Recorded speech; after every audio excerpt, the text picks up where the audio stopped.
Hey everybody, Schofield of theC47, and welcome to this special series where I'll be taking you through the entire Focus family of monitoring solutions from SmallHD. In this particular video, I'm talking about the Focus LCD solutions, so let's get started.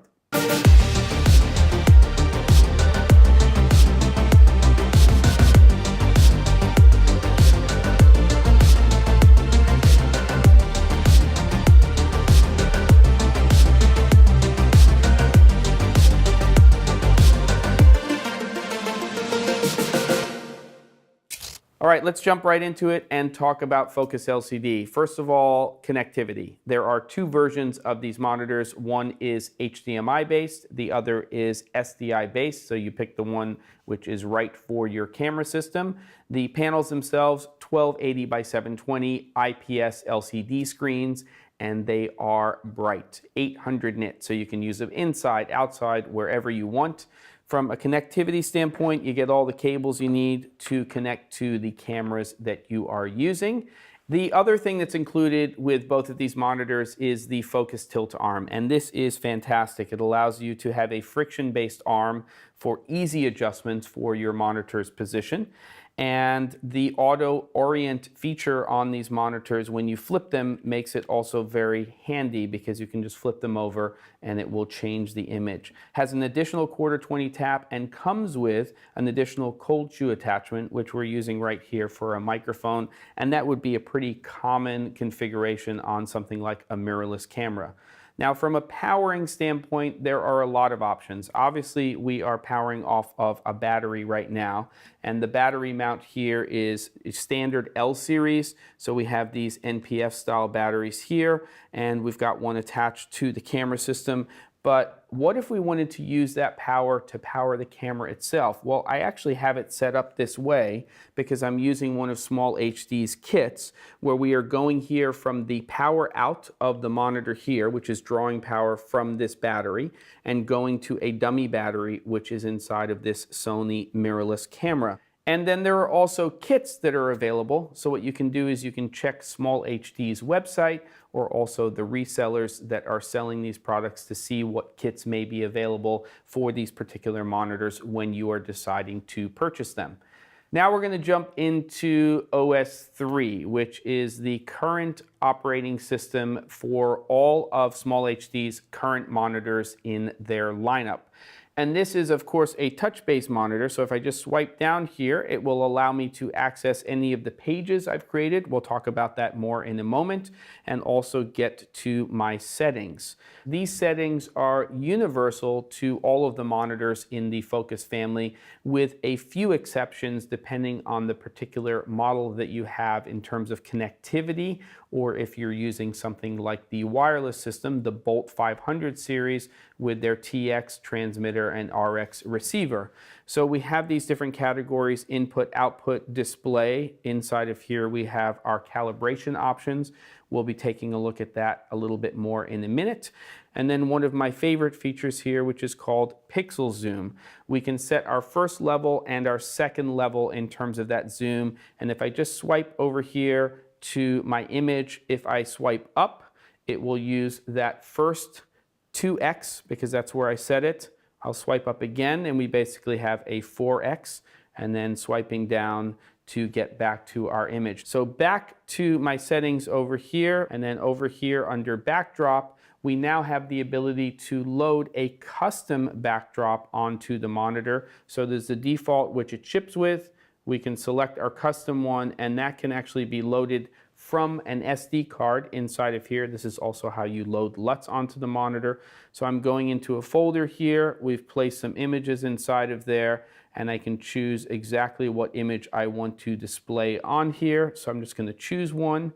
Once that's there, you do not need to have your SD card inserted into the monitor to see it. And then that will be your default backdrop image anytime you power up your monitor and you do not have a feed from a camera. So now it's time to jump over to calibration and more specifically talk about the auto calibration feature that we have when using the SmallHD Color Probe by X-Rite, which allows us to calibrate directly with all of the Focus family of monitors without even using a computer system.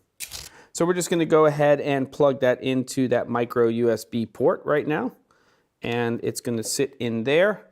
And then as soon as it recognizes the color probe, we will see a little message that shows up on the screen, color probe detected, and we're going to start that process. We're also going to choose our AutoCal target. By default, that would be theC47, and in most situations, that's what we would leave it at, but you do have other options if you'd like. So I'm going to choose theC47. So I'm going to use that counterweight here, and I'm going to hang that right over the center of the screen. You might want to go ahead and tilt this up, and then all you have to do is tap the screen. So I'm going to go ahead and tap the screen, and then we start the calibration process. And now you can see it's going through the process of bringing up different colors within that patch for the calibration. It's really important to make sure that your puck is flush to the screen. Obviously, you don't want any stray light to get inside of there when you are actually running the calibration process. Now, when you're all done and you see it go back to this screen here, you'll see that it says auto calibration finished. And then you can go over here and take a look at that. You'll click on view. So you'll see showing new now on the monitor, and if I press that again, it will say showing old. So we are toggling between the previous calibration and the new one that we just performed, and we can see that there is in fact a difference. So that's how easy the calibration process is, and now it's time to take a look at pages, which is where the real power comes into play with SmallHD monitors. So I'm just going to go ahead and swipe down. We're going to go over here and we can create a new page.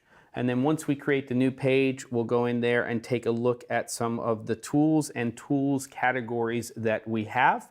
There are 6 of them. We have frame, we have expose, we have scopes, focus, overlay, and scale. We're going to go back up to frame here and let's just choose safe. And we've now added a safe tool to our page. We can go in here now and see all of the parameters that we can choose. We can turn it on or off by just going into it, or any of these tools can be turned on or off by just clicking here in the top left on their icon. So I'll go in and now add a second tool. I'm going to go into our expose options, and let's just go ahead and go into zebra.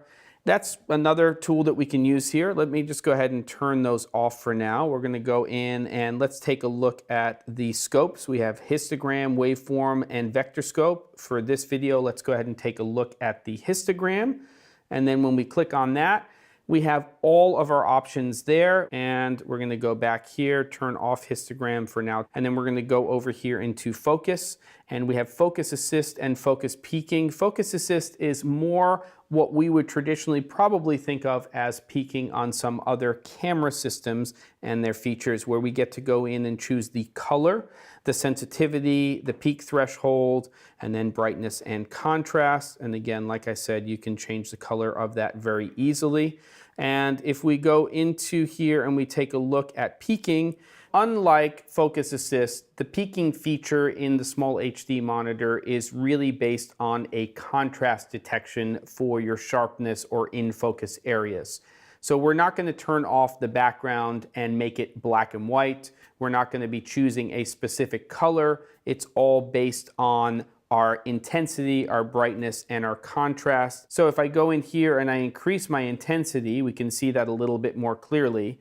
Let me just step out here and I'll swipe between this particular page that we're creating and the previous page, which has no tools attached to it at all. And you can really see that peaking feature and how it is being used. So I'm just going to go ahead and again turn it on or off on the page we're creating. And then you can see that I can now swipe between all of my different pages that have been created and the tools that they have, and quickly and easily turn those on and off when I want to access them. So that's an overview of OS 3 using your focus monitors. Now we need to discuss where I see these monitors being used in your productions. You're of course going to choose the model that makes sense to the camera or camera systems you're using, HDMI or SDI. It's ideal for mirrorless, DSLR, and small digital cinema cameras. And number one, brightness. If you're using a monitor day in and day out in interior and exterior locations, then the Focus LCDs may be the right choice for you. So there you have it. That is the Focus LCD series from SmallHD. Please watch the other videos in this series to help you figure out which of these monitoring solutions in the Focus family are right for your productions. And thanks for watching.